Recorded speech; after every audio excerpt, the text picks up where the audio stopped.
Bir donishmand aytadi, dushman kerak bo'lsa, yaqin do'stlarni ko'paytir. Yaxshi dushman chiqmas begonalardan.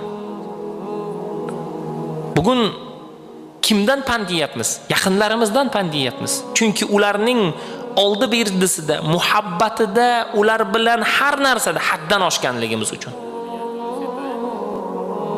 Farzandimizni, o'g'limizdir, qizimizdir, ulardan pand yeyapmiz. Oilalari buzilyapti, ular tarbiyasiz bo'lyapti, harom yo'lga kirib qolyapti, zino qilyapti.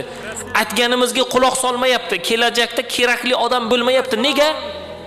Ularning muhabbatida haddan oshganmizki, qattiqqo'llik qilmaganmizki, nazorat qilmaganmizki, aytganini aytgan, deganini degan muhayyo qilganmizki, bugungi kunda haddan oshganimiz uchun nima bo'lyapti? Ulardan pand yeb qolyapmiz bugun.